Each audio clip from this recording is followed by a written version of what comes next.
Welcome, Spartans, to Mission Debrief. We're playing every mission of the mainline Halo video game series in chronological order, discussing our experiences and sprinkling in a little lore along the way. If you'd like to play along and have your thoughts read on the show, email us at podcastevolved@gmail.com or drop us a tweet at podcastevolved on Twitter. We'll be playing Spartan Ops episodes 6 through 10 from Halo 4 on the next episode. If you like what you hear and want to support the show, visit Podcast Evolved on Patreon. This episode, we're debriefing Spartan Ops episode 1 through 5 from Halo 4, the extra campaign. I'm your host. I'm your host, Colin Perkins, alongside David Arnold. Hello, everybody. And Krista Brown. Okay, so maybe Palmer's not so bad after all? Told ya. No, she's pretty bad, but whatever. How dare you? Last mission, Chief and Cortana loaded a nuke on a broadsword and chased after the Mantle's approach. Flying just below the shields, just below its shields through slip space, they emerged outside of Earth and reconnected with the UNSC Infinity. However, the Didact activated the Composer and began his revenge by digitizing humans in New Phoenix. Our stoic super soldier and failing AI companion fought their way through the Forerunner ship to confront the Didact. Cortana sacrificed herself, giving Chief a chance to take out the Forerunner powerhouse and blow up the Composer. Cortana and John 117 say their goodbyes inside a blue bubble. Chief is back? ? Current mission is Spartan Ops, episodes 1 through 5. So led by Captain Thomas Lasky, the UNSC Infinity heads back to Requiem 6 months after the composing event at New Phoenix. The mission, reconnoiter and clear out the Covenant occupation that's been poking around the Forerunner shield world ever since Del Rio ran home. Fireteam Majestic is introduced to Spartan Commander Sarah Palmer and then quickly sent to the surface of Requiem along with numerous other fireteams of Spartan 4s. While conducting various missions, Fireteam Crimson turns up a mysterious Forerunner artifact that transported one of the UNSC's top scientists down into the shield world. There, Julim Dama, aka the Hand of the Didact, forces the human scientist to access some very mysterious Forerunner tech. So the date of the game, we're fast forwarding a bit from Halo 4. We're now in February of 2558. 6 months. 6 months, 6 months, absolutely. Couple things, a correction from the end of the last episode. I said read escalations. Don't read escalations. Oh, I shit. didn't read escalations. I read the whole thing. Oh, God.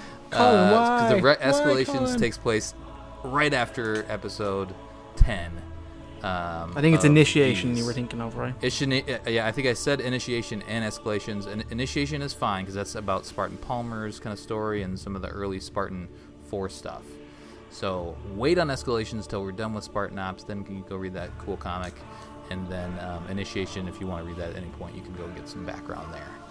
I wanted to provide a little overview of what Spartan Ops is, but we're not doing kind of the regular overview because Spartan Ops is part of Halo 4, and it was built into Halo. At least this first season was built into what Halo 4 was and what you purchased. The campaign itself that we're playing was meant to bridge the gap between Halo 4 and the future games. As we know, Halo 5 exists. The first season was included in Halo 4, like I said, but you needed Xbox Live in order to have it. And then future seasons, they didn't really discuss future seasons, but this was, pitched as Season 1. Future seasons were most likely to be paid DLC. However, the mode wasn't really well received, and we'll kind of air some gripes here in a little bit about the mode and maybe some constructive criticism, that sort of thing. One of the notes that I found interesting is that Halo 4's player base, I think it was like hours played or something like that, dropped below what Halo Reach was at the same time 5 months after release. So people dropped off Halo 4, and that's like everybody plays the campaign and then it's multiplayer time. People played the multiplayer for a little bit, but then they kind of went back to Halo Reach and then other games shortly after. So that's part of the reason that that wasn't really Spartan Ops' fault, though. I mean, the Halo 4 multiplayer as it wasn't very well received. It was a little weak. Yeah. Well, yeah, but I think this was built as a way, like, if people were playing Spartan Ops, over and over, if the player base was strong, it would have made sense for them to then, hey, like, we have a good player base, let's drop another season and do it, paid DLC, that sort of thing. Yeah, it's supposed to be like a firefight. It's basically firefight mode with story. Yeah. Mm-hmm. Which on paper sounds amazing. Mm-hmm. And I'm all about. The second season, essentially what happened, I don't know if there are probably quotes out there, but the second season or future seasons then ended up being what Escalations is. So all that story, and who knows, they probably changed it a bit, but that story, the future story, the gap that's filled between Halo 4 and Halo 5 is in that comic book for the most part. There's also some of the other books that we've talked about that are also covered in there as well. But like there are some the story threads that are kind of told here are then finished up in the comic book series. There's 24 issues of that, so check that out. There's lots of different ways to get that digital, or there's some collections and things like that. It's such a shame because the cutscenes in Spartan Ops is so great. I'd love to see Escalations just in that style of cutscene. Mm-hmm. I would watch that, and I wasn't a huge fan of Escalations, but I would watch it. That'd be a pretty dope way to see that. There was one note I read about how the animations for Spartan Ops, the way that we know them now, they were actually supposed to be more like motion comics. Yeah, I had originally. that in the trivia as like that's an interesting thing. Yeah, it's an interesting note that they were supposed to be motion comics. I'm glad they didn't. Yeah, they went full me in. too. It's the best thing about it, like. The graphics are great. Yeah. And you can sit down and watch all the cutscenes, and like you get a pretty good. I mean, I think it's a complete story. It is, and that's something that we'll talk about in a little bit. Is like because what we're doing as players, we're playing as a fire team that's outside of the main story. They mention the fire team that we're on, but it's not super critical. All the little things that we're doing to drive. We're just doing chores. Forward. Lots of chores. Yeah. It's basically just chores. Other things to note about Spartan Ops, the loadouts. There's loadouts, which if you played, you'll notice. Those tie in with your multiplayer progress. So I remember you had to unlock certain things, certain guns and all that sort of stuff that tied in originally. With your I'd multiplayer forgotten progress. all that. Yeah. So you had to get access, you unlocked the third slot or something like that. And then the different armor abilities. I believe that tied in with your Spartan rank. But in Master Chief Collection, they took that all away and just kind of gave you everything right away. Yeah, that makes sense. And then you can customize your Spartan as well. So the armor that you use in multiplayer then carries through into Spartan Ops, which is cool. Very cool. All right, so let's just get the elephant out of the room. Let's talk about why this mode is frustrating. Our constructive criticisms as much as possible. David, why has this mode been kind of a chore for you to go back to? Man, I failed to go back to this. I know Krista put in all the hard work, I'm going to say up the front of this episode. I had the easier job of the cutscenes, which is the most positive thing, but the premise of this was so interesting to me. I remember at the time they're taking the multiplayer maps and kind of building a story into them and putting kind of wave-based thing. Okay, we knew it wasn't quite like Firefight, but it was something else. On paper, that sounded perfect to me. Like, yeah, give me some of that. Those maps are beautiful. I want to play that. I liked the idea of loadouts and customizing an armor and being in a custom Spartan again, like you kind of wear in Reach. I mean, that was kind of interesting to me. So I was like, yeah, definitely, this is going well. But it just did not work. It's so grindy. It plays kind of like a multiplayer, so you have infinite lives, so you can set the difficulty like in campaign, but soloing it is absolutely made to be played as a fire team, and is probably very good, probably even way better than we realize if it's played cooperatively. I've never managed to get more than 2 people into a party. I don't think with Spartan Ops. We didn't really try very hard, to be honest. Chris and I played a little bit here and there. Yeah. And it was better. I'm sure playable wise it's better because some of the missions are just bare bones and they're just not fun, straight up not fun. Some of them you kind of want to die so you can get ammo back for your weapons, because sometimes they just put you in a place where just you have nothing and it's just not fun. There's just so many missions that are so grinding, they're just not fun. The core gameplay is still Halo 4 and that's fine, but some of them, the later ones, which we're not in, definitely get way better when they introduce a lot more vehicles, they introduce a lot more kind of power weapons and stuff. So I think they took on board some of the criticisms. I think it all didn't come out at once, right? Wasn't there a second part that came out later? It came out weekly, I think. It was weekly, and then yeah. there was a big gap. I think Yeah, kind of around the holiday remember- season. Yeah, there was definitely and then a it big picked gap. back up. The second half picked up, I think, a month or Because something like that. After. I remember talking about it, and possibly even on this show back in the early days, that Probably. the second half picked up way better. Oh yeah. And I think it's because based on the feedback from the first half of the bare bones Mhm. and everything like that. So that to me is why it didn't work. It just got so grindy, it got so repetitive. Well, it and was grindy with no rewards either. Yeah. there really So wasn't any. You weren't rewards. working towards like a higher number or like more kills of It didn't even give you watchers to give you experience. anything. Yeah. Like it gave Yeah, you the- no experience for Halo 4, your Spartan Mhm. there, or anything like that. You couldn't get like a special armor set or anything, or a Right. special emblem. There was just no reward for actually doing it. And I think Which one is of- weird to say because like in general we liked Halo 4's gameplay, right? Oh yeah. But then you know we were frustrated by fighting Prometheans, and there's a lot of Prometheans in here. But there's just like too many enemies in general, right? They don't Especially as a scale solo. they don't scale based on your team, so you're Mhm. gonna fight the same amount of enemies whether you're one person or 4 people, Yeah, which really sucks. it gets very overwhelming, and that builds into the kind of the repetitive nature. It's every time you do something, then it's like, oh, here's another load of enemies to stop you from doing the next thing, and then you clear them out, and then you get another waypoint, and there's story around that, and we'll talk about that. But it just feels very just repetitive in general, and it's like here's another wave, and then because like we said, it's supposed to be like a firefight, but it just doesn't feel like the firefight mode. It's not because rewarding when enough. it's not rewarding enough, and then when you die, there's no really consequence. The reason that you die is you're overwhelmed, or you just want to get more bullets. Yeah. Pretty You know. much. Anything else, Chris? I have a couple more notes I can go through here. Well, let's say if there was a death penalty, this mode would be unplayable. People Yeah, it just would wouldn't be. do it. Yeah. It'd be hard. So I think You they would really- need a really good reward otherwise. Yeah. Yeah. Yeah. I mean, honestly, I feel like this game, like especially the first season, suffered because someone was making this while they were making the whole game and everything. Sure. Like this was probably their last priority, and you can kind of see it in Mhm. season 1, and then once they release the main game and they start working on season 2, you can see a little more effort was poured into that. That's interesting, actually. I didn't know that. Yeah, that's probably what happened. Like that's my best guess as to what happened. I don't know. It's just and like they use the same map over and over and over and Yeah. over. It's like the same. Like you have what? We have 50 missions. No, 5 each. Well, there's 25. 25. Yeah. Yeah, we have 50 missions total. So we have 25 missions in this first half of the season, and I probably saw the same map like 5 or 6 times maybe. Oh yeah, they definitely reuse it. Like, They you see reuse this- each map a couple times. Yeah, you see the same map at least. Like you're gonna see the same map at least twice. Like Well, and that's part of the challenge is they're dropping you in a multiplayer type map and then building a campaign story around it. yeah. And so there's not really a sense of progression as you're just kind of moving back and forth and around this map. Yeah, It's it's like like going down a new corridor. Yeah, and I opening feel new like doors and Those there's maps no are there's no what do we call it? They call it like a linear linear progression, progression.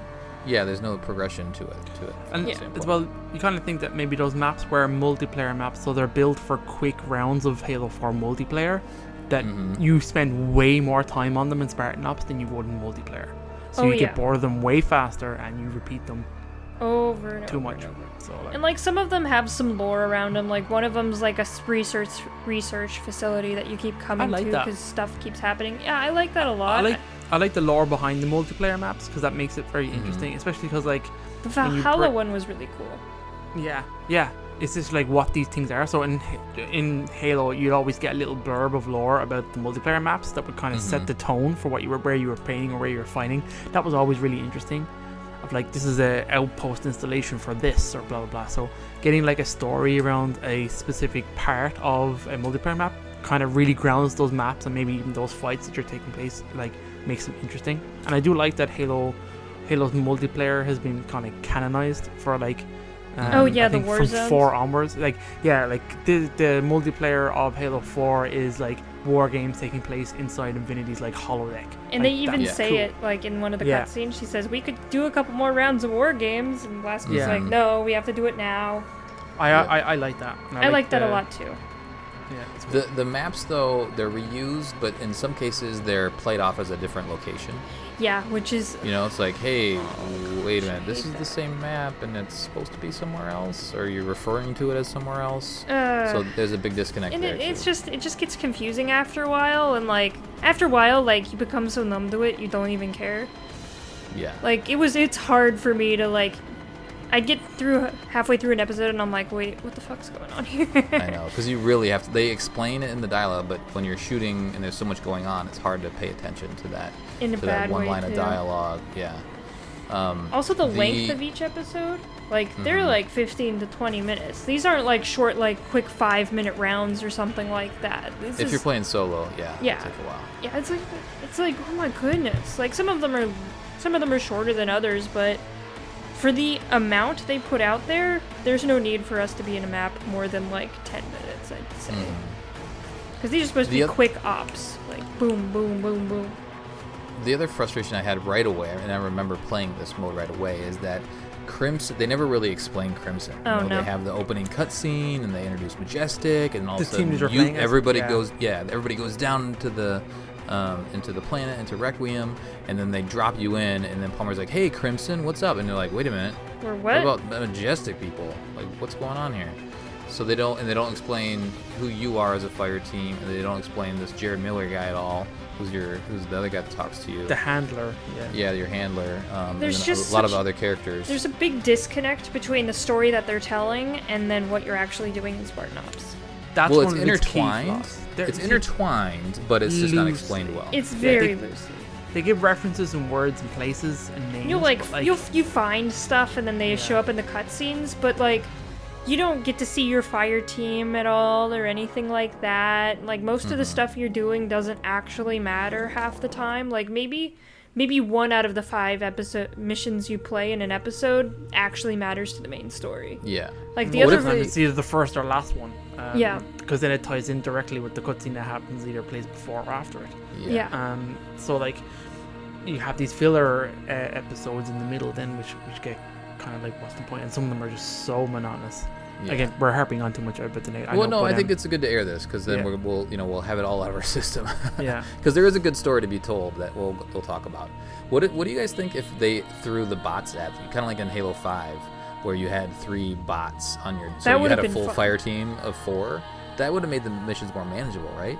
Yeah, and it would have felt a lot better too. Just like Because then you would have seen your other fire team. because It like would- it it makes would- no sense when you're playing solo because they're talking to To you get as if you're a revived? fire team, and it's just Yeah. like, no, I'm just a dude. I'm just the best Spartan ever. I mean, they were obviously definitely gearing up for this to be a bigger mode than it was and more popular. And I don't know, can you matchmake into Spartan Ops? Nope.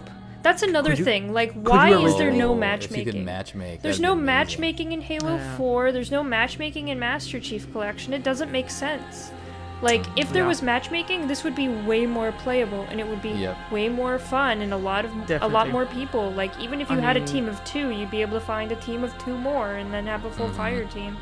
Even the Yeah. Master Chief achievements are like difficult enough because like you got to finish this thing on. There's a solo legendary one, I think, Oh boy. and it's like redonkulous. I know there was a cheat that you could do for a while where if you just loaded it into the mission and exited, you would get the accolade for finishing it.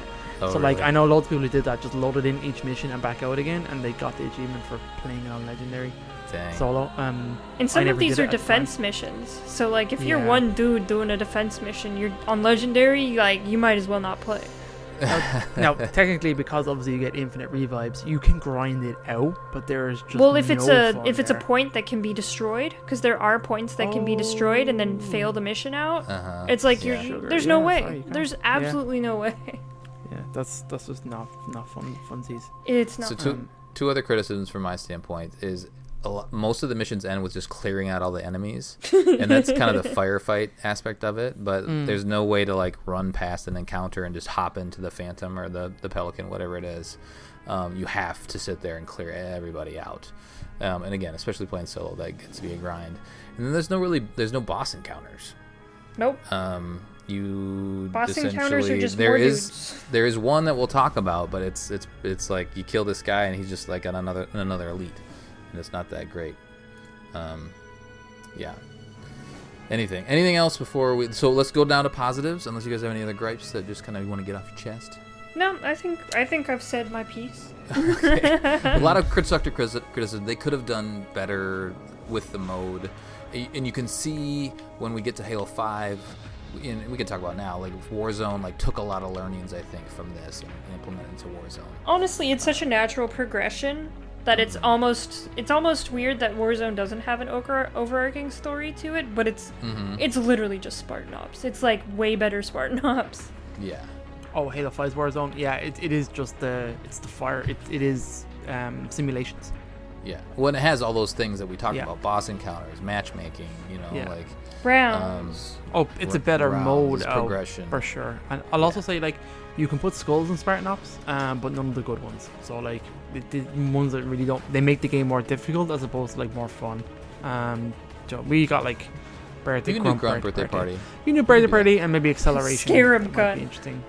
But that's what I mean. Like, I know there are achievements tied to it, but they could definitely have given you like infinite ammo or something more enjoyable.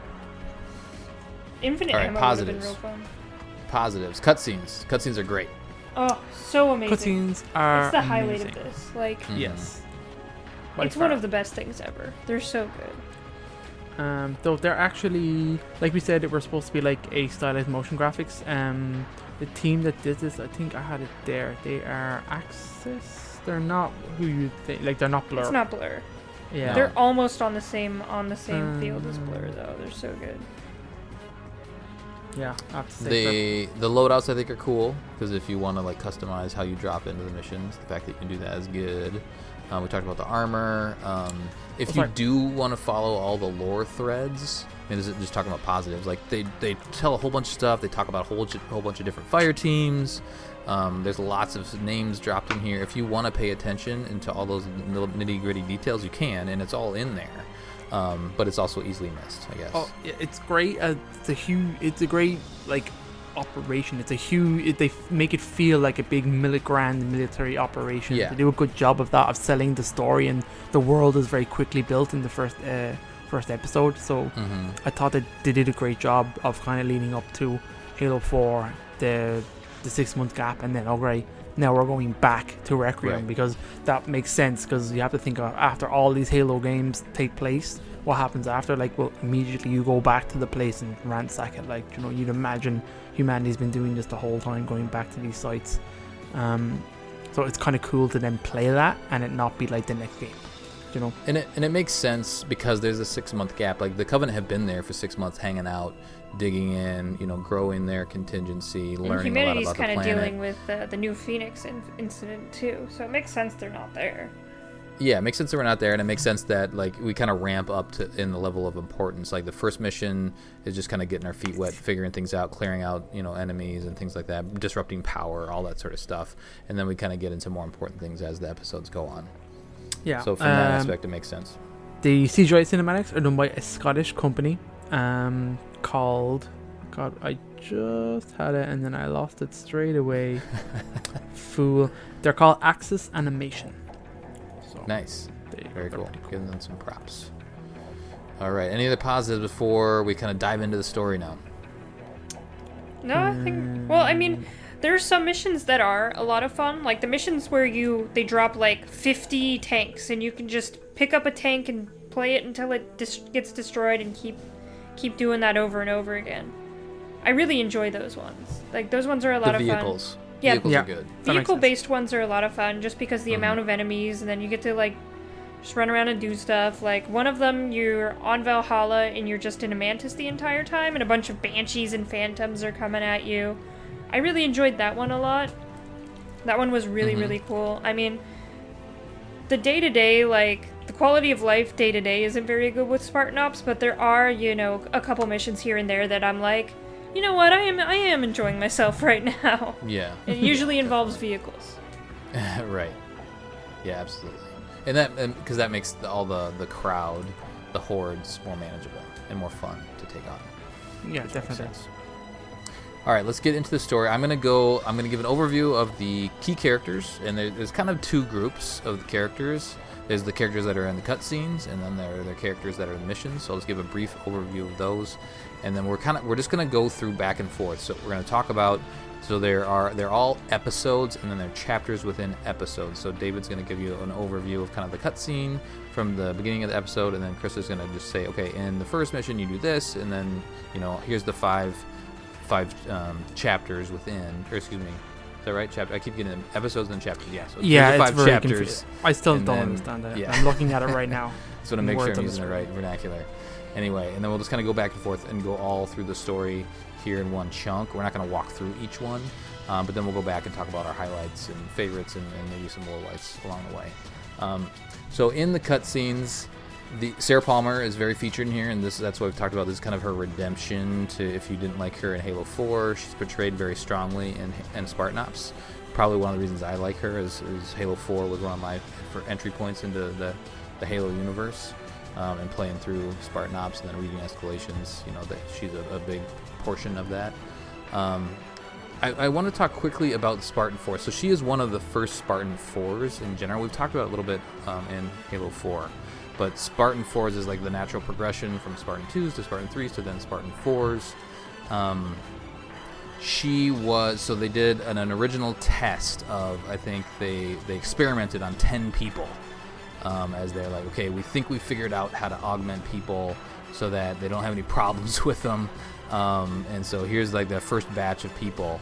And that story is a little bit told in Initiation, and there's one individual in particular that actually survives that initial test, so they kind of use her as a test case, and they say, okay, it works, and now let's bring in a bunch of other people that can be our first batch of true Spartan 4s. And then so I think there's like 145 or something like that, first initial class of Spartan 4s, and then they added more from there. So Sarah Palmer was part of that first class, based off of her prowess being in the military. And she was identified as one of the stronger candidates, and then she had since then, risen up to the rank of Spartan commander. The program started right around 2550, I think, is when they started trying to figure out how to, the initial 10 that I talked about. So the program itself was pretty young, but it's also a continuation from, the whole Spartan program, which started way back in, 2517 or something like that, right? Oh, the original yeah. Spartan program? Yeah. Well, Spartan, the first Spartan program, isn't it? Yeah, the not Orion Spartan project. Church. Well, Orion is what? Yeah, is that 24 or something? That's very late 24, because one is I'll double, triple check it real quick. But go. Sure. So anyway, Sarah Palmer was part of that initial class, and she's been lifted up to commander. They introduced Fire Team Majestic. And I'll just run through these and we'll kind of talk about it a little bit here and there. But Paul DeMarco is the leader. Gabriel Thorne, he's kind of the main character, I would say, like the most relatable guy. He's supposed to be like the rookie, the new guy. Yeah, like the most compassionate guy. He's not new. No, he's not. Like, the whole team are kind of new to Spartan 4. I got the impression they're all kind of new Spartans. I mean, what the Spartan 4 branch is very, very different in that the Spartans are now their own branch of the military, as opposed to being like small units subsided by Oni. So like they're very, very different, very differently organized. Like I said, they came from military veterans, with like proper volunteers who knew what they were doing. So like their whole getup is very different, and you can see and tell the difference straight away, because when we talk about the intro, that's details. Literally the first thing that's pretty much said. Yeah. It's like, oh, these are not actual Spartans. There's Anthony Madsen, who's kind of just a guy. Yeah. That's really what I wrote in my notes. The very, very first Orion was 2321. 23? Yeah, that was the original. It was relaunched in 2491. That's the one that we know of. Okay. So they started working on the technology way back in 20. Yeah, it was like the aim of Orion was to build on bioengineering protocols established in 2164 and create stronger, better soldiers than before them. Beginnings are merely a test to see what could be accomplished at the time. Candidates were volunteers from armed forces, blah blah, numerous testing augmentations, where results were far less than expected. Many of the candidates were seen in the regular change command and was forgotten about. So it took another considerable period of time before we tried again. So it's like the idea was there, but the technology wasn't there quite Was yet. not. So then we tried again with just the Spartan quote unquote ones were Project Orion. That's So anyway. that's Sergeant Johnson, Spartan 1. Yeah. Yeah, boy. All right, so then after Madsen is Tedra Grant. She's the girl. And then there's Carlo Hoyo, who's kind of like the brute guy, I guess. There's a part in the cutscene we kind of see. It might be even the first one. The dude with the shotgun? It's the second Yeah, one. dude with the shotgun. Oh, Second okay. cutscene, yeah. So they're featured throughout, and we'll kind of cover off on them throughout. Then you get Tom Lasky, who's now the captain of the Infinity. You got Halsey, who shows up, which is awesome. Henry Glassman, who's kind of a dud. Julian Dama, who's the leader of the New Covenant here, at least the Covenant that's occupying Requiem. And then you have Geklar. And Geklar actually has some additional lore about him in books and stuff like that, which is cool. So yeah, that's kind of the main people in the cutscenes, and then in our missions, you have that little screen up in the top left that people, the faces will pop up and they're talking to you throughout. So Palmer is talking to you. She's kind of the commander, right? She's telling you, kind of giving you the overall strategy of what to do. And then you have Jared Miller, who's never really introduced, but he's your mission handler, and you're kind of talking to him on an ongoing basis throughout. You have Spartan Robert Dalton. He gives you ordnance and then military support. So whenever you need some weapons or some like flyovers, you talk to that guy.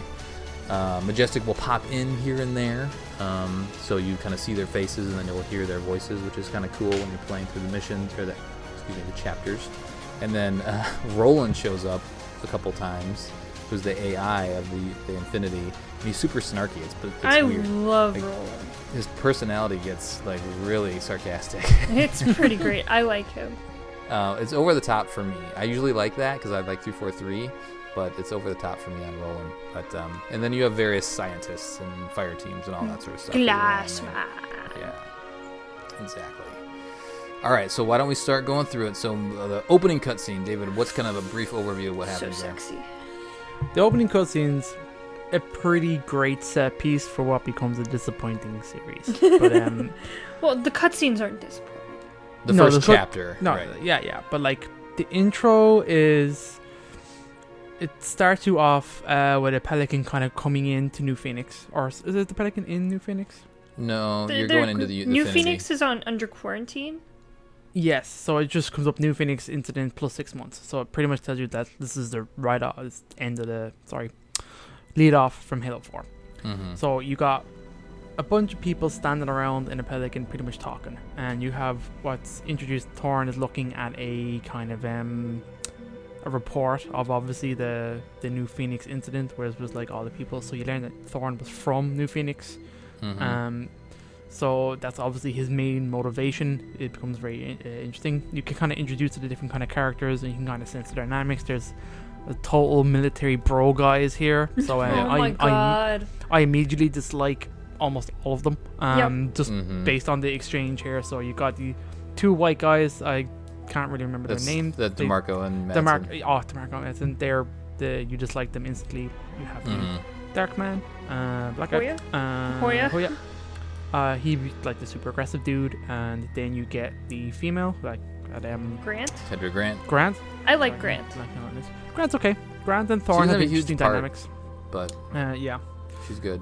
Then you get the beauty shot of all these pelicans loading up and flying up towards Infinity, and it's so a great sexy. panning shot of Infinity over Earth. And now, interestingly, this title comes up called Halo Infinity, and It comes at the up start of every episode, and I'm like, what Which is kinda- going on? Is this Halo Infinite? It kind of makes me think that these were a total separate thing that got incorporated into Spartan. Like that they were creating. You'd think thing they'd take called off Halo the Halo Infinity. Infinity title, though. I Like, know, you think it would be Halo Spartan Ops or Halo Force, or you know what I mean? That's Sure. the title of the mode you're playing, and it isn't. It makes it feel like these cutscenes are a totally separate thing, just with this title. They just got rebranded into Spartan Ops somehow. But Yeah. these were supposed to be something else. That's kind of the flavor I'm getting, just with how they dealt with it. Anyway, it's beautiful. Obviously, it looks amazing. You would know that it's not blur. It fits perfectly well into the game. Then got some pelicans. Like obviously they land in. You have one of the funniest scenes, and obviously the Palmer Redemption. You have all these. good. Roland pops up and kind of tells the team, "Okay, assemble. Your commander's coming on deck." So they kind of guys are just chit-chatting and crapping and talking crap. And Palmer, we know who Palmer is. She comes in and approaches the fire team. The lead man, DeMarco, steps up and immediately starts flirting. And you're just like, this is delicious, because we all know Palmer's attitude. So she takes it real well. So she pretty much cuts them down to size real fast, which is pretty awesome. Wow, so, a whole fire team, huh? Yeah, that line is delivered so well. Oh my god. So of course she's commander, so she's the lead of all Spartan force on Infinity. Which is she introduces ridiculous. herself like that, and like, yeah, and then it's just amazing. the look on his face is just like, ah, shit. Yeah, it's pretty damn good. It's so funny. She gives a little spiel, and they kind of head away to get kind of suited up against. And Infinity, you kind of get told what the mission is. Essentially, we're going back to Requiem. And then you see the slip space, Infinity going to slip space. And the scene kind of cuts them back to the bridge. You got Lasky again and Roland kind of discussing their ops, what we're doing, where we're going. Palmer's introduced here as well. You get, I've always liked the dynamic between Palmer and Lasky. I think they're great characters together. Again, she I think it was off air. She is a better character, Palmer, I will say, when she's not being overshadowed by other characters. So when there's more important people on screen than her, she totally fades into the background and has a kind of bit of a shitty attitude. I always feel, anyway. I know there's lots of people out there love Palmer. She's redeemed somewhat here. I like her interactions with the different characters, and Lasky's really good. So you get the nice kind of dynamic there of building these two guys up, and that kind of develops over time and even becomes under strain. I kind of like that in the cutscenes. You can kind of see it. So then you get the awesome scene of it kind of cutting back to the Palmer giving a speech out to like all the Spartans in that great big hall where all the Spartans are kind of lined up in armors. We talked about this at the end of the last mission, where the kind of epilogue ended with Chief. Now they're putting on the armor. They're putting on the armor. It's so cool to see the process too. It's great. So awesome. So Palmer's giving her speech of what we're doing, where we're going. It's kind of what you expect. You get to see Crimson kind of load up. And Majestic. So you get to see Majestic kind of attached in their crazy, what I'm going to say is Westworld style things now, even though obviously did this first. So it's cool. They're all lined up with their armors, and they each have a different armor, completely different kind of Spartan for all their armor. So that's nice to see all the different flavors kind of come out in the one team of fire team. It seems heavily customizable to the individual, which is kind of makes sense because it incorporates that into what Halo 4 multiplayer is. You then cut to a bunch of Covenant ships, Covenant cruisers, and one of the best scenes in all Halo. Infinity comes out of slip space and just smashes right through the largest ship, the capital cruiser. Doesn't even give a shit. Like it's nothing. Amazing. Its shields flare and it's just boom, fucked. It's and so even when good. what Palmer's saying, like, if these freaks want to meet God, it's our duty to help them along, and then boom, it's so good. Yeah, it's good. I love Roland's just like, not normal transition back to real space, like no acknowledgement that we just fucked this dude up. Like, you know what I mean? Like, we don't even see him. This ship's so goddamn big. We're just like, what was that? Yeah. Did we step on a bug? Then you get the second amazing part of this, which is the ships go straight into combat mode, and you see a fleet erupt out of. You never get to see this before. You knew Infinity could do this, but to see it is amazing. This cutscene is the best example of Infinity's scale that I think we've ever seen. Yep. It's so good, where it drops like all the different classes of cruisers out of its belly. And then pelicans come out of that. Those are forward under dawns dropping out of its belly. Yeah, and then you have like all the missiles flying off. You have Seraphs coming in. You've got Phantoms coming in. You've got like the broadswords are also coming out with pelicans. And I watched this several times to make sure no pelican crashes or blows up the sequence. What? Which is ridiculous, yeah. How? Because you see all the pelicans flying down, and they have obviously an objective. They're going into Requiem, while Infinity's holding up the fleet outside. And there are Phantoms and Seraphs chasing, but like there's also broadswords providing cover, and they blow up all of them. That like I'm watching it right now just to make sure I'm not crazy. All the pelicans I see get through, And it's got some kind of, they fly through debris and stuff like that, which is kind of cool. Probably some of it's left behind from Forerunner Dawn and various Covenant ships. And that's pretty much it. We have now arrived. It's amazing. It's called Departure. It's the first one. If you've never seen it, go watch it right now. Yeah, So that's good. And then it's, you know, we're gonna try to be brief with the rest of them, but that one deserves a long overview because it's so good, very good, and lots is crammed into that. It's a, you know, 5 minutes maybe long, but there's a lot crammed in there. For setting, like we said, for setting up Infinity, for setting up where you are, what you're doing, why you're doing it, who these characters are, very good. Obviously, we don't like Majestic, and there is obviously Thorn is being heavily developed through these cutscenes, and it's interesting. We've talked about it before, so I might as well mention it now. But he was going to be in Fireteam Osiris. He was originally going to, like, Buck replaced him, which was a good replacement. But like Thorn was definitely being set up here to be a major player, and it never happened. Yeah. All right, Chris, so what do we do? Boots on the ground. Oh, pretty much nothing. We do Spartan chores.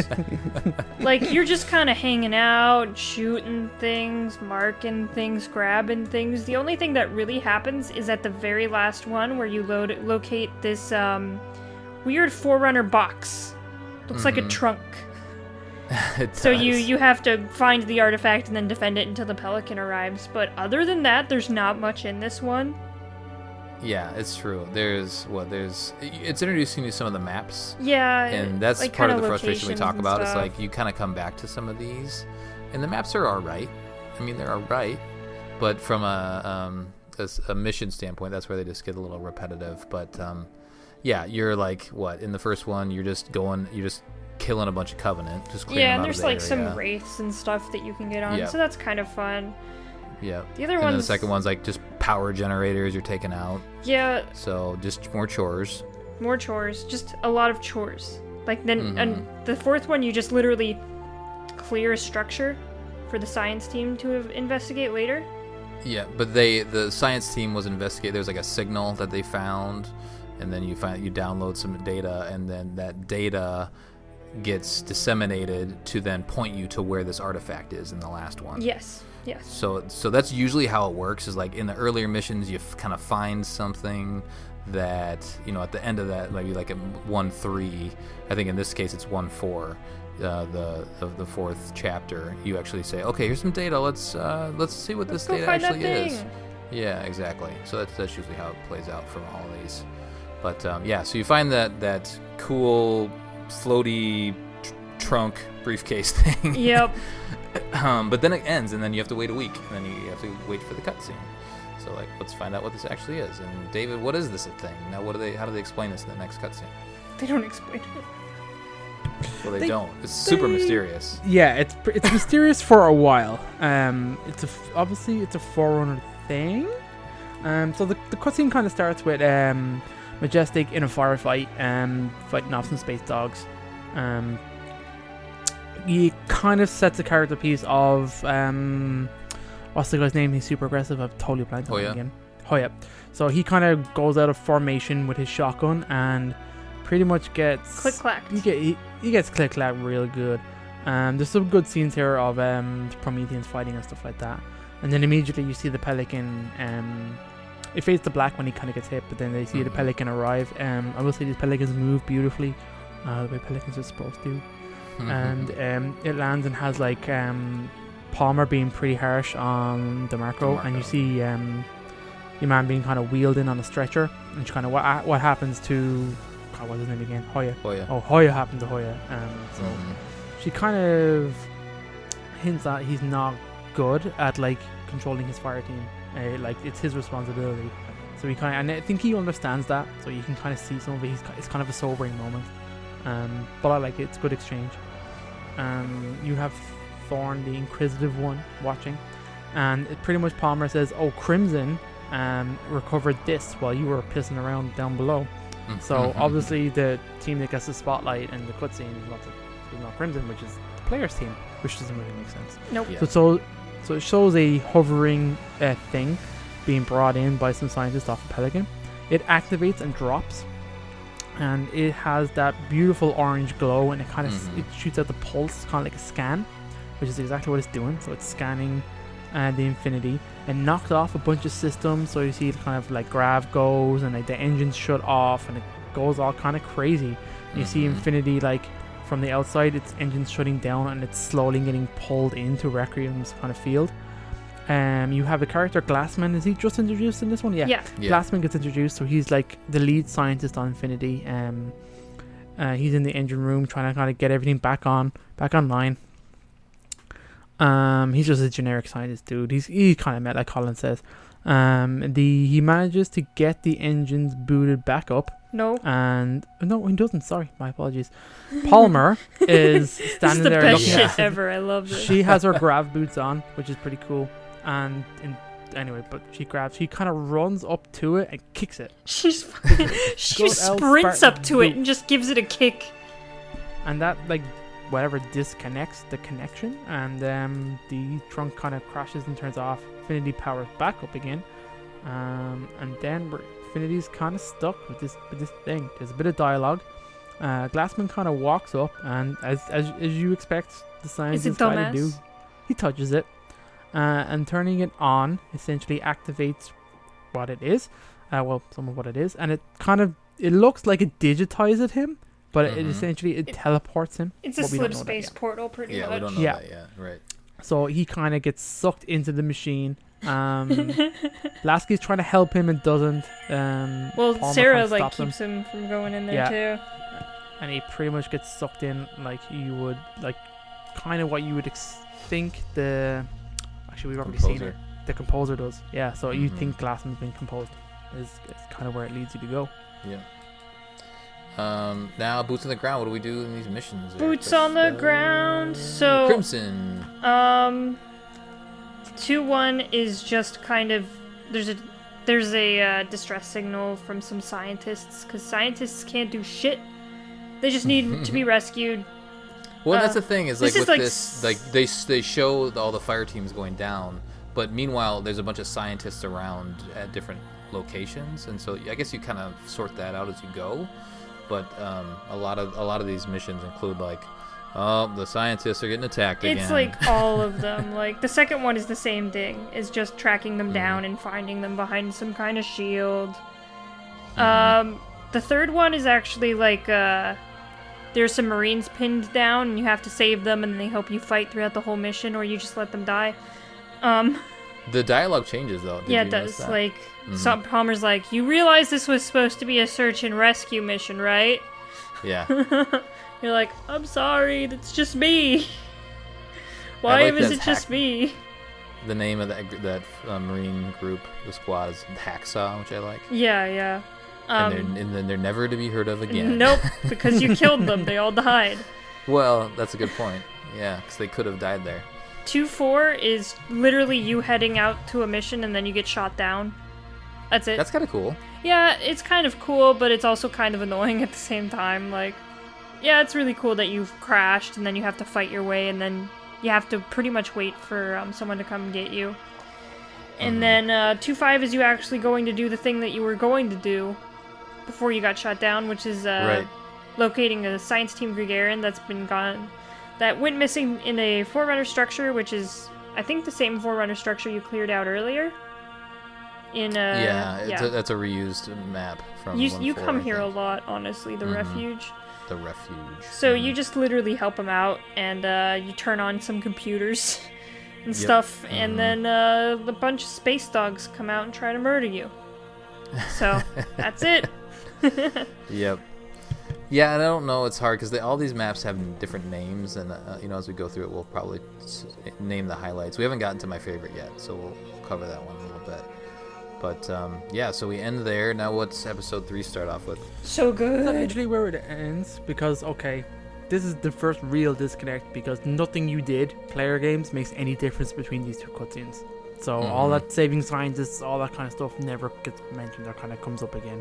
Well, I guess the base does, doesn't it? Is it the base that gets... Okay, we'll talk when we get there. So none of that kind of matters, which is disappointing. But this is a great but scene. What isn't disappointing is an amazing cutscene. So, this one's called Catherine. And in the world of Halo, there is only one. So when that happens, I think this is the major moment that gives such a weight to this campaign, that you bring in such a big heavy hitter. Yep. Which is crazy, especially because she hasn't been in the games other than Reach, and that was only briefly. In the very beginning of Halo 4. Yeah. Oh, sorry, in the cutscene of Halo 4, yes, which is important actually, because obviously she's in prison, captured, and she is working under duress for Oni, especially to build the Infinity, which is kind of told in other books and other books and stuff like that. So she's being interviewed and questioned on Spartans, obviously. So her attitude then is kind of, that's interesting that you remember that, because I totally forgot. So her attitude towards Spartans and very much towards Spartan 4s is highly negative, and you get that straight away. But anyway, let's go back to the cutscene. So you have this sick ass prowler So that kind of decloaks as it kind of is coming into dock inside of Infinity. You have Palmer and Lasky and Majestic kind of standing beside him. You have DeMarco and the other guy who's not important. Palmer is like, "Are you sure about this? You don't have to go through with it." And he says, "We need her. She's important." So she pretty much built this ship. So the reason why she's here is obviously because of the damage being done from the previous thing. So the ship opens up, and out walks some military police with Halsey. Beautiful, so gorgeous amazing. old Halsey. Old wrinkly Halsey. She's very wrinkly. Very wrinkly. So But they're nice. They look nice. she's excellent. Straight away, They're very soft wrinkles. Yeah. Straight away, she is all business. She wants to be unhandcuffed on the ship that I built, and then she's like, "Show me the device." So she knows kind of what she's here to do. Then we get our Halo Infinity cutscene again. Premise. So they bring her straight into the deck, which is obviously being cleared of everything except for this device that is still on and kind of pulsing. He kind of like lets her know what the kind of terms are, like what's kind of going on. She's obviously intrigued. She doesn't know what she's looking at yet. The dynamics and the conversations here are fascinating between how Lasky treats Halsey, how Halsey treats Lasky, and how the Spartan 4s are treating her and how she thinks of them. So the dynamics here are flying around, and it's like, great. Yeah. And Halsey is like one of the most pompous people in the universe, because she always walks around with this self-importance, which is always amazing. I love to see that. Yeah, I especially love it from and it's such a heavily militarized world, which is the Halo universe. The civilian contractor scientist being like, "I'm above all your shit," is amazing. So we need characters like that, and she's great not at afraid that. of anybody, even though there's Totally these super not. soldiers all over the place. Yeah, she even she even comments that she's like, "I see I warrant 3 of the new models," talking about her Spartan entourage. Oh, it's delicious. Of just she's like, she nails the Spartans in this episode. She's like doing a slam dunk on the Spartan force. Yeah. She's like, she's F not even, you guys. Not even directly looking at them, and she's kind of really shitty towards them, and it's just so good. It's and so beautiful. DeMarco's like, they weren't. They asked for Lasky asked for the best, and she's like, and yet, yeah, it's so great. It's like, oh, that's such a nice remark. She's so great. Oh my god, I love Halsey so much, just because of how much of a biatch she is. It's like, it's so juicy. Totes. So she touches the machine and kind of figures out straight away that it's talking to the engines, or that she wants to go straight to the engines. She doesn't even say anything. She's just like, engine room. Engine room. Well, she's great. She rips Glassman right there too. Oh yeah, she's like, I'm not Henry Glassman. Glassman. Yeah. You have like, okay, they're traveling to like the they're on a little internal elevator, because obviously it takes time to get around the Infinity. So this is just the backstory of obviously the characters Majestic, who know nothing and don't know anything about Halsey, are kind of like talking to themselves of like, who is she? Why is she here? Why are we guarding this old woman? What's the fucking story here? And they kind of just, this is just obviously 343 telling the player, if you don't know who Halsey is, this is who Halsey is. So be impressed. Dude, so she just created Master Chief. She can get a Master Chief, and the original Spartans. He's like, oh man, wow. It's like, yeah, she stole a bunch of kids and turned them in. Like, that's still a rumor, obviously. And he's like, wow, what's she gonna do with a bunch of kids? And like, he turns around and looks at her, and she's staring right at him. Oh, it's so goes, good. first we taught them to be silent, then we taught them to be Spartans. I love that. She That's loves another big slam dunk. Yeah. Oh, Keep your mouth totally. shut, you bitches. I And hate then you, man. She's staring straight at Palmer, and you can see it hits. Oh, it's so good. And Palmer even them- like shifts. She like shifts slightly. She's like Just super like an awkward uncomfortable. move. Yeah. Oh, it's great. It's Um, amazing that Halsey's just literally making everyone super uncomfortable. She's so like for like the prisoner, she's totally in charge, and I love that. That's so good. Well, she's commanding the respect of everybody. Totally. They don't know who she is, but she knows who she is. Yeah, exactly. It doesn't matter. Like she's just totally above them. So she's in the injured room. She's touching panels and buttons and stuff, and then Palmer's not happy about that and kind of says like, "We're letting her touch stuff." So Lasky's like, "She built this thing. We need her again." And then he's like, "I could type for her, and if that makes you feel better." And She's like, it would Palmer's help, like, but it's "A like, little no, would that's help." ridiculous. Yeah. So the instrument pulses, and then she kind of spells it out that the instrument is Forerunner and it's talking to the engines, which are Forerunner, but it's also talking to all these other ship subsystems, which is kind of worrying because it shouldn't be. Why is it doing that? We don't know what it's doing. So essentially, she says, "You came here to study Requiem, but Requiem is actually studying you, or someone that Requiem is." Mm-hmm. So she realizes that all that data is being beamed back down to the surface of Requiem somewhere. So like that's kind of the setup really of like what is happening. So that's kind of good. Like Halsey kind of figures this shit out. And then we cut to some elites kind of walking around doing some stuff. Doing elite Wort, wort. stuff. Setting up Wort, bits, wort, yeah. wort. Being elite stuff, and they all look great and they're awesome. We get kind of introduced to the character Gek really quickly here, and then the head honcho Jewel Mdana shows up. He was an interesting character, but like we always said before, he's not predominant in Halo 4, which is weird, but he's like the He's Didax not even hand. in Halo 4. He's not even he's not even in Halo 4, but like he's the leader of all the forces here, of the Covenant forces, so he's still using the Didax name to command respect and to kind of build his kind of sect. So essentially he's after this shrine that they're all kind of staring at. So they're trying to get access to it. They call it the Artifact's Gift. So that is Glassman. So we see Glassman brought in. He's kind of beat up. He's in kind of change. And he said he's offered his information for his life. So to not be killed, he's going to work for them. So then it kind of screen goes to black, and then we're done. Hooray! My turn. All right. Back to Crimson. What are we doing? All Crimson? right. The first one, you are sent to assassinate Park Vol, which is like a shipmaster commander for Jewel He's like a Mandama. lieutenant, something like that. Yeah. Except like he's the most slithery elite in the entire world and runs away from you. Like this entire all of these chapters, he just runs away from you. So he escapes, and then you get tank time. Yep. So Tank time! tank time. So, and then you go to Galileo base and repel some enemies. Fun stuff. I like Galileo base. That's my favorite map. Oh, really? Yeah. I really liked it too. I liked it on multiplayer as well. It looks fun map. These next two are actually in Valhalla. Spartan Mountains, so save Mountain Squad. And then Halsey gets to talk to you, which is nice. That's right. She just says like a couple things. It's not that much, but it's still Yay, like, Halsey. oh my god, it's Halsey!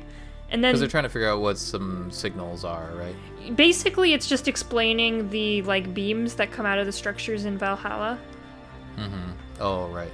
Which is cool. Yeah, I like that. super cool. Then This map is called Two Giants, by the way, in Halo 4. whatever. It's still Valhalla. You can call it Valhalla, though. I'm gonna call it Valhalla because that's what it is. It's goddamn Valhalla. Because the next mission is Yeah. actually even called Shootout in Valhalla. So, It's Oh, true. that's good. Yeah. and that one. So the fourth one is It's in the same literally map. just Mantis time. Yep. It's just Mantis time. You get to blow up a cruiser at the end too. It's pretty cool. That's That cool. is fun. I like It's that. hanging above Yeah. you. Yeah. It's way up in the clouds. This one's Yeah. actually the coolest one because all these forces you see like coming from the cruiser and stuff. It's pretty cool. I didn't mind this one. I had a lot of fun with this one. And then the final one is called Hunting Trip, and then you just kill Parkwall. And he's lame. He just dies He's like a dummy elite, like all the other super ones. lame. He's like goldish or something. He's a little Yeah, different he's in the color. gold armor, but still lame. Yep. And then there's some phantoms that come, and I think you get some like rocket launchers and Spartan lasers and stuff. Yeah, the moment you kill Park Vol, a bunch of other people come, and it's like, we already killed the guy. There's no reason for you to even be here at this point, dudes. I know. My dudes, he's dead. You failed. Go home. The The one thing we didn't mention, and I don't know why I'm remembering now, is there's the red versus blue Easter eggs. Oh my god! Actually, I was going to mention at the end. Yeah, there's a lot of red. There's a versus blue lot things. of them. Cool. So at the shootout in Valhalla, it's just these like crates and boxes that are in weird spots. So the crate's like on top of a tree. Like the moment you spawn, if you look up, you'll see it. And if you shoot it, it plays the red versus blue like da da da da da da da da. But in this one, like when the mantises are coming, because they come like halfway through the mission, and it's like, we have a surprise for you. And then Griff's like, it's giant robots, and Simmons is like, you ruined the surprise. He's like, they're in battle. They probably don't want a surprise. It's pretty great. Yeah, they're all really I don't funny. think I ever did them or found them at all. Oh, they're great. It's cool. They're so much fun. Most of them. All right, now the start of chapter 4. Uh-oh. Chapter 4, shit gets real. So, we have Thorn and his lady friend Grant kind of walking down through Infinity, and he's going to pick up Halsey. And he is kind of super polite, he's real nice, he knocks on the door, she really kind of appreciates that. So they kind of instantly build there's a little rapport here between Thorn and Halsey. And he's so curious. He He's shows just a her nice some boy. respect to a degree, Yeah, I think, and he's a good boy. she responds to that. He pretty much just takes her to work. You get the impression that this has kind of been ongoing. There's maybe some days have passed, and this is a regular occurrence. So she's set up in and around the artifact. She's got kind of a bunch of different things. So Thorn is using this time to kind of quiz her and find out a lot more about what who she is and what she's done. So he's asking about the Spartan 2 program, the originals, did you take kids, why? And she kind of engages him. She's first off quite standoffish, like, oh, that's still very heavily classified, kind of lording that information. But I'm also assuming that people don't talk to her or are very nice to her very often, so she very easily opens up. She doesn't even open up that much. She kind of lets him come to his own assumptions, but also kind of guides him to the right ones. Yeah, I mean, she pretty much. She never says anything. Yeah, the advantages of using children were psychological and physiological, and he takes it up with like psychological. So you think that we're not, you know what I mean, we're not cut out. Some are closer than others. Some are closer than others, which is so her being nice good. and shitty at the same time, which I enjoyed.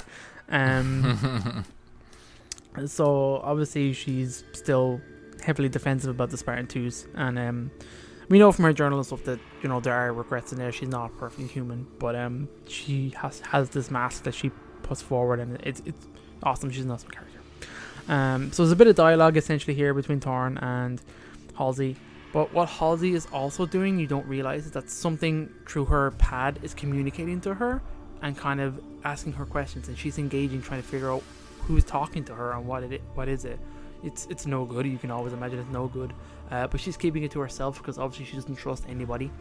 So she's kind of having two conversations, and eventually she kind of cuts off Thorn, saying she's busy and working, go away. Well, even before that, like, there's crazy manipulation. I'm not sure if you guys caught it, but they ask what the Prometheans are. She has no idea what the Prometheans are, and she kind of like That's very interesting. Yeah, she gets Thorn to tell her exactly what the Prometheans are. It's amazing. It's so good. She's just collecting the information. Yeah, she has no idea what they are, and she says New Phoenix, and then says, well, why are you here fighting these, what are they called, Prometheans? And then like she's like, Prometheans gave humans fire, what do you think the Prometheans can give us? And then he goes on to this rant about, you know, they're just machines, they're Forerunner machines. And then she's like, interesting. And that's when she doesn't want to talk to him anymore. Yeah. That's pretty cool. I didn't even cop that. I love that. She's so good. Oh, so she's real slick. Like, oh my goodness. Then we cut to the bridge, and you have Roland, Lasky, and Palmer kind of looking over like a simulation, like the 3D map. It shows a pelican being shot down. They explain like, okay, we're at this base. I think it's Copernicus or something like that. Copernicus. Yep. And that's Fireteam Castle was in that. Fireteam Castle, yeah. They were doing like a routine like drop of supplies, I think, to a base, and they got shot down. But on their way down, they managed to identify that Junon Dama is there, and so obviously that's a big lure because they want to kill Junon Dama. So There's kind of some conversations. It cuts back to Halsey again talking on her datapad. Who is this? What's this Promethean? So this goes back to what Krista said. So it kind of goes back and forth here. A bit more talking. We already kind of covered that. She unveils, gets all the information out of Thorn because he's a simple little boy. And then it cuts back to Glassman, who is all strapped up with a nice looking device. We find out later what it is. And the Julian Dama is questioning him what the hell is happening. He doesn't speak Sangheili, so there's kind of broken English kind of fire back and forward. So essentially what Didact's hand is trying to do is activate this shrine because he believes in it is the librarian. And the librarian will tell him everything and big and powerful. So Glassman is trying his best to kind of hack his way in to get this thing on. So there's not really a whole lot of dialogue here. They kind of explain what it is I'm looking at, what you think it is. They spell it out for you nicely, which is fine. And what essentially Jewel says is that he wants the Forerunner's miracles for himself to make it them our miracles. So essentially he wants the technology and artifact. He's smarter than he thinks, but obviously he's playing it up for the crowd. In terms of, like, obviously these are believers. So in using the religious sect of the religious impact that the Diet has, he's building his kind of force. You can see it. Like, yeah, and cool. we already know that from the books that Jewel Mandama isn't religious at all. Yeah.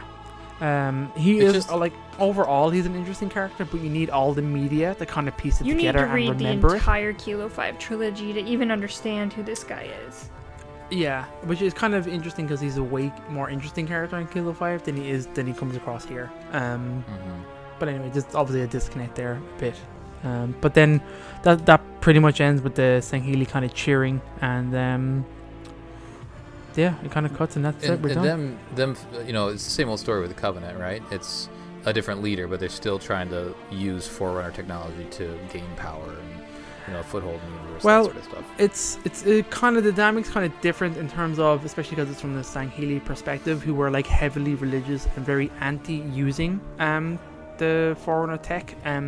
So the exploitation of it is a big deal, that's told throughout the media. So like, that's why I find Jules' wording and his speech very interesting and clever in terms of how he's getting around that he's like, he understands these are holy artifacts and there's miracles, but these miracles can be our miracles, and then we can, and you know what I mean? It's just like, yeah, give me all your cool shit and I'll do what I want with it. Do you know what I mean? So that's kind of cool. That's why I kind of liked him, and he came, that kind of spiel kind of came across. So that was kind of cool. All right, what's Crimson up to now? All right, I'm gonna read all my notes verbatim now. All right, so this they start to run together, don't they? Oh my god, they do. So this episode is called this whole section is called Didac's Hand. So the first one is play with Forerunner stuff, gather Covenant communications. The next one is you're trying to find and kill Jewel. They kind of spotted him, but then he jumps through a portal. And then, so you jump through the portal to go after him, and then the next one is called Random Transport, and it's just a bunch more portals. Like, I don't know. But you drop out of the portal, which is kind of cool. Yeah, you drop out of the portal, and then. But at the same time, like, I don't know why we're playing with portals here. That's not this game. There's a game that does portals, and it's not this one. The next one is the chase, which Jewel drops an object. And then the final one is the Didac's Gifts, where we recover something called the Promethean Soul. Ooh. Is the Didac's Gift is what it is. Sounds cool. But it's a Promethean Soul. Yeah. Yep. Ooh, spicy. Ooh. The last one, that last one's pretty fun. I feel like that's back to Galileo base. Yeah. And there's a big section. There's like a whole lineup of saws. Oh yeah. Oh yeah, I like this mission. You just use saw. You just grab the saw and just go. Yeah. Damn right, it's very good. And then there's some scientists involved here and there too, but for the most part, like we're chasing down Jewel throughout the portals and whatnot. So very good. Cutscene time. What's the last one? How's the last one start? How's the last one end? I guess. So this is kind of cool. So obviously that mission now directly ties into this story, which I like. So they did a good job of leading what your mission was doing into what this cutscene now plays as. So obviously it kind of kicks off with the base, and you see Majestic. I got it right this time. While I'm thinking about it, they're moving their box, their gift, and they're kind of moving in. They come under fire from phantoms. I think it's a phantom. Oh, sorry, banshees. There's kind of a bit of a hoo-ha of like the team getting back together. You have the DeMarco giving a crappy order to fly out in the Pelicans, and then his team kind of like splintering off against him and kind of like, that's a stupid idea, we're not doing that. And then Thorn is like, I have an idea, so he kind of runs out and jumps and boards a Banshee, which is pretty cool. Super cool. And then it kind of looks like he two other team members jump on with him. Did you get that impression that's what they were going to do? And then they blow up the Phantom. Yeah, it kind of cuts to them, but I kind of want to see what they did there. Yeah, it's a really weird yeah, cut. It's a it really just cuts straight to the Phantom exploding. Yeah, because it cuts to like Thorn is like in the Banshee, but he's not like controlling it yet, but he's like in it, hovering, and it looks like the two other team members, Grant and Doyle, are kind of running up. I thought they were going to run up and jump on the wings, and he was going to fly them over and kind of do some cool shit. Oh, that would have been cool. But we don't get to see any of that. It kind of just cuts to a cliff face and Jewel and Gek looking down, and the Phantom blowing up. And then Gek is like, they're getting away, and Jewel doesn't care. He's like, it's totally fine. It's all according to plan. We were supposed to let them have it, and now we've made it look like we cared, and now they've got it, so that's fine. Then cut to this device being examined by Halsey on Infinity. She's in a room in a lab by herself. She touches it, it kind of disintegrates and kind of opens up a little bit. She realizes that it's similar as an AI core. It kind of has similar patterns. Roland comes on, he kind of has a little bit of a chit chat, and then it kind of kicks off. It has a cool effect, and it almost looks like a person, like a hologram forming, and then it dissipates, and all the screens start playing images. Halsey cops on and gets the Roland to pause the images, and the images essentially are memories, which Thorn realizes by looking at it and saying, "This is New Phoenix. This human remember. Why? How is this possible? This memory is in here." So then Halsey puts together what Prometheans are, that they are humans. And this all turns because Lasky knows this information, but obviously the rest of the team doesn't. They knew that like ancient humanity were Prometheans, but not that New Phoenix humanity were turned into Prometheans. They don't understand how the composer works and that what had happened there. And to be honest, we didn't know either. So it kind of tells us exactly what happened, what New Phoenix did. So I think it says that some of these Prometheans that we're fighting now are New Phoenix people, right? Yeah. Yep. Yeah. So that's the kind of big reveal. And especially Thorn, who is from New Phoenix, finds this quite disturbing. So he pretty much storms out. And does something really stupid. So he storms out. So then you get the kind of back and forward between Halsey and Lasky and Palmer. the team, Palmer as well, and stuff like that. Halsey gets caught out here. So she's been still communicating on her touchpad, and Palmer, who's very suspicious, cops on that something more is going on. Why don't you have all the answers?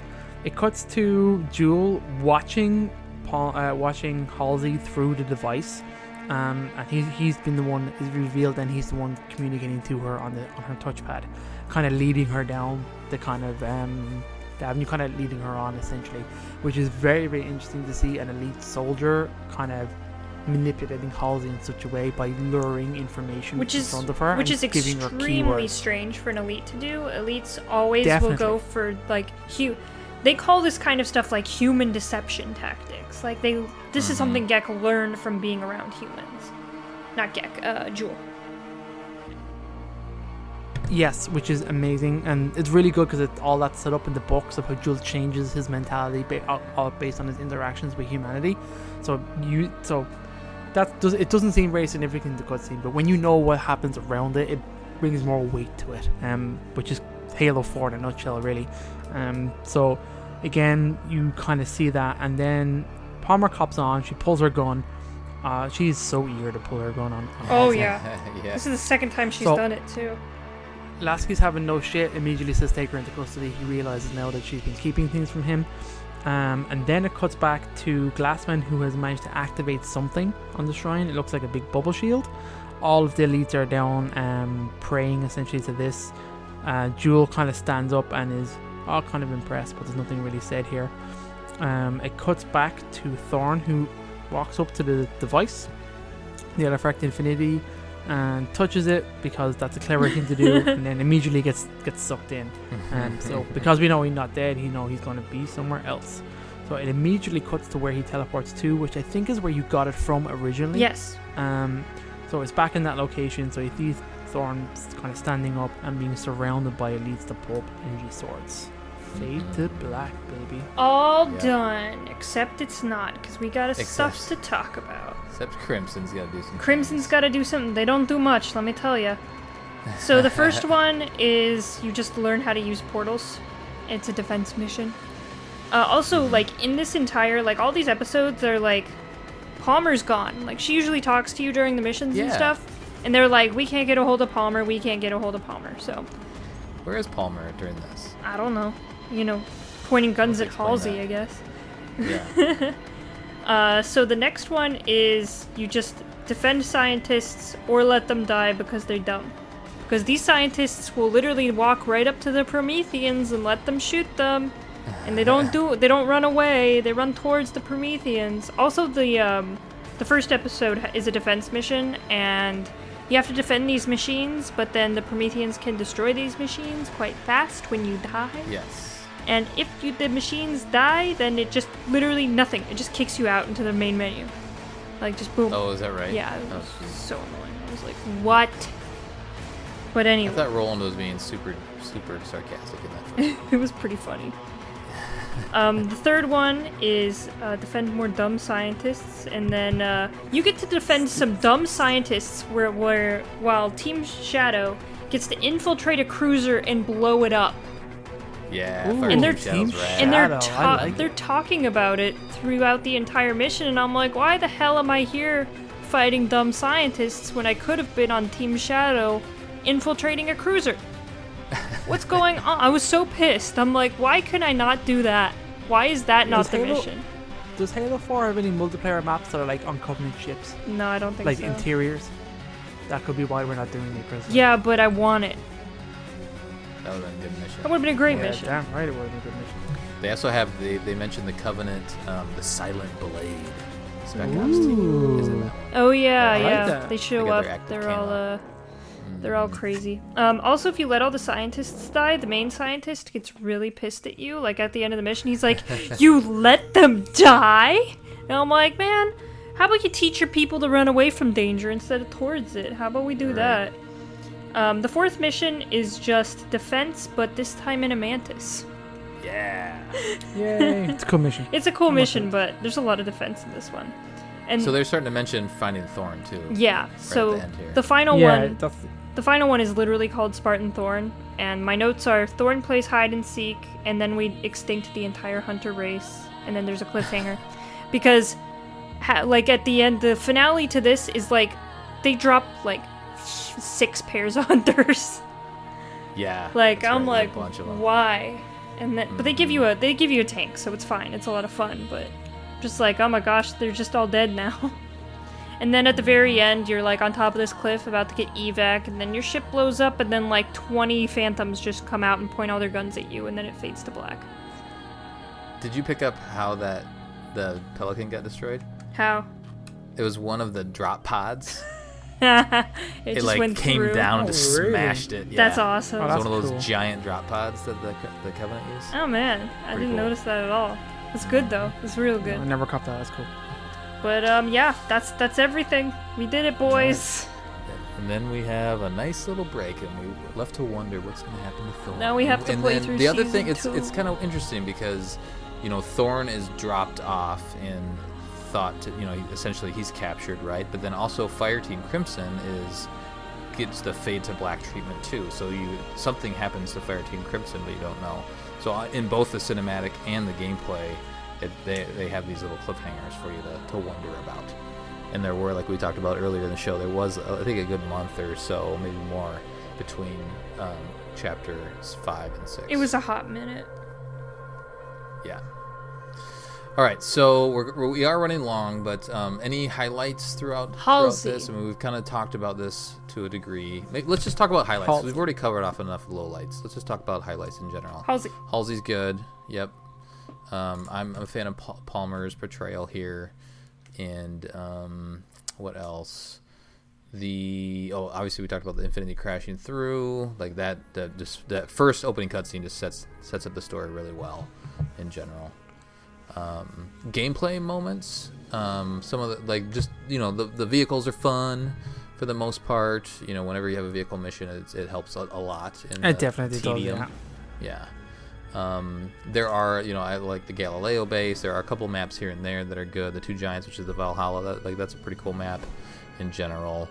And then I do like some of the story threads are lame from the chapters, but the one we just talked about, where you're finding the portal system and figuring out how that works, I actually don't mind that. I think that works out pretty well.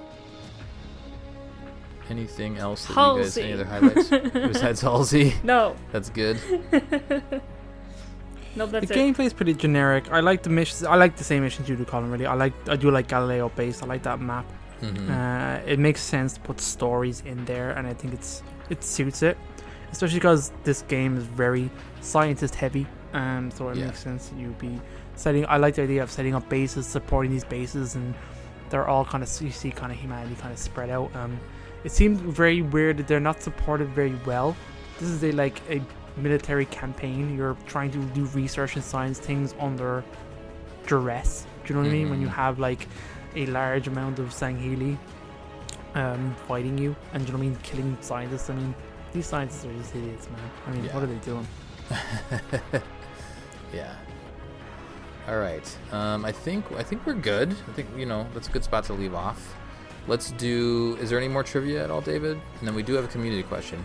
No, I didn't look up too much stuff, to be honest. Okay. I looked at Spartan Ops as a whole, and I got kind of bits and pieces. I wasn't going to go through mission by mission or try and find anything specific. Yeah, in Halopedia, there's usually maybe one piece of trivia per, but it's usually related to the red versus blue Easter egg. That's most of it, yeah. Yeah. Cool. All right, let's do community, and then we will get out of here. Woo! Who's got what up? I got it I up. love community. All right, you go first. Discord. You go, Chris. All right, Colin Perkins on September 10th, 2019 says, "Are Spartan IVs portrayed fairly in Halo 4 : Spartan Ops ? Parentheses question for mission debrief - Halo 4 : Spartan Ops missions 1-5 close parentheses." And then UNSC Well Brexit said. just says no. Also well said. Mick Big Daddy Matt says maybe. Dezudo says better replay to find out. Elson says Fire Team Crimson. Ha ha ha. Impulsive says I didn't play it. Oh boy. Almost as cool Colin says the only thing that isn't fair is making Krista suffer by having to play through it again. And then Matt Salvatore says the Spartan IVs in Spartan Ops were portrayed as kids playing Spartans in dress up. They are careless and not battle ready at all. Compare them to the Spartan 4s in Halo 5. There's a huge gap in quality. Osiris team is a capable fire team, while Majestic is not. So I can get behind that. And Boosted just says that's because Osiris has Buck. Buck is the secret special sauce. Secret sauce. And then pretty much everything else is just not worth mentioning. Just a conversation happens after that. But I just like the first comment. Just no. So good. Thanks for that. Appreciate that input. Thank you, Discord. You're the best. My favorite. Nice try, My Discord. boys. Facebook. So, Facebook has Colin Perkins admin September 10th at 3:18 p.m. Are Spartan IVs portrayed fairly in Halo 4 Spartan Ops ? Open bracket question for Halo mission mission brief Halo 4 : Spartan Ops missions 1-5 close bracket. 8 comments. So what we got are Patrick Jax says, "What? Those are Spartans?" ! Ooh. I thought they were just Marines in cool looking armor. Ooh, Understandable. tits. That was a popular response. Oh, so let me pause you. Remember I mentioned the original Spartan 4 testing program? Mm-hmm. The original plan was for them to augment people without needing mark armor. Mjolnir. Mjolnir armor, yeah. So that was the original plan. So they could just be enhanced soldiers in fatigues, I guess, without the additional armor needed. Interesting tidbit. Oh, okay. Wesley Taylor made Taylor. Badass name. I don't think they're capable of making the impossible possible, just like Spartan 2s and 3s. Like Patrick said, just cool armor. So yeah, we're getting kind of the normies of the Spartan world. Which maybe is a little bit unfair. Bunch of noobs. Yeah. But that is kind of how they're portrayed, I think. But yeah, anyway. Lucas Fitzer, I feel like they're essentially ODSTs with better armor and some enhancements. Don't get me wrong, ODSTs are badasses, but nothing will compare to Spartan 2s or 3s. Chris kind of says agreed. Part of the makeup of being a Spartan is training from very early on. So we all know 2's got it from 6 years old, 3's got it early teens in most cases, and life experiences and attitudes of 4 is what makes them lower, in my opinion. And that was the same, that's pretty much how Halsey feels about them. So when you have augmented adults, you get kind of very set mentalities of like fully grown adults. So you bring in all the positives with the negatives. Gwen Rodriguez says, yeah, I bet it was a narrative intent to show us the least disciplined Spartans over time and show them become great. I'm curious everyone's thoughts on what we ended up getting instead, and even if we got to see all of Spartan Ops, it would have changed things. In my opinion, I'm glad we got to see Spartan Force portrayed a fair bit better in Halo 5. It's kind of like what we covered. I'm also intrigued by that. I definitely think it would have got better if it was better received. I think we would have seen, I imagine, Majestic get fleshed out more and more. Saw Palmer, and you could definitely, if their plan was Thorn to be a big character in Halo 5, you imagine it was building towards that, and they said clearly it was building into the next game, even if they didn't know exactly what that was back then. But I'm sure they had a good idea, especially because it was all character buildings, and all the content that came out around it was all character building for these same characters. Like we said, pretty much Escalations was season 2 of Spartan Ops. Well, if you think about it, the Spartan 2s specifically, like they had years and years and years of training before they got to the point where they're so badass.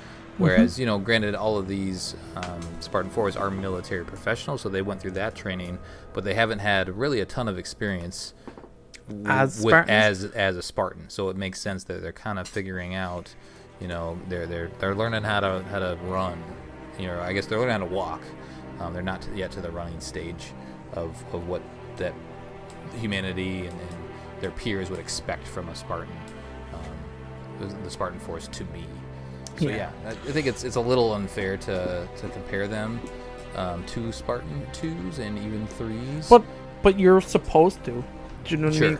Clearly, even like that's what the introduction of this game is supposed to show you, like what 2s and how they're treated, and they want them put down. And obviously 3s are even kind of a bigger secret based on their creation, do you know what I mean? Than 2s would be in some ways. Anyway, Chris Lana says exactly what I was going to say. The 4s are watered down Spartans, or essentially ODSTs, cool armor enhancements, not fully made Spartan. It's really about the training. And lastly, Wayne Muller says they seem like JV squad compared to the Spartan 2s. They have badass abilities and they're a little bit cocky. So like I said, you bring in the good with the bad. And again, that's maybe just a bad team that was chosen. Maybe they wanted to give it full of characters and full of flavor, and you get all these different dynamics. But I don't think it worked with Majestic. There is clearly there's a whole bunch of other Spartan teams out there. I can't remember the full complement of Spartan 4s that are on Infinity, but there's a shit ton. So I think maybe just per choice. Do you know what I mean? I didn't even like Majestic as a fire team personally. No, I wish not they were really. doing something different. Majestic, Crimson, no, not really. I mean, they're all mad names. I mean, obviously Shadow's the team we all want to be. Yeah, exactly. Imagine being Team Shadow, man. That's badass. Then there's like Rhino and Taurus and a bunch of other ones. But anyway, I think they did that on purpose though, right? They showed a bunch of kind of like these cocky guys, and they were supposed to learn along the way, and then by the end of the whole thing, they're these buttoned-up, tight, badass soldiers. That was probably what they were going for. Definitely, yeah. Obviously, this was their first tour in the Infinity. You were totally brought in at Majestic. You got the flavor that Majestic was new. Well, maybe new as a fire team, but like some of the characters definitely knew each other before they came on. And they don't really even talk about how long these guys have been Spartans, because doesn't the procedure, I think it takes a couple months for all the augmentations to take place, but they don't say specifically. The program is still young.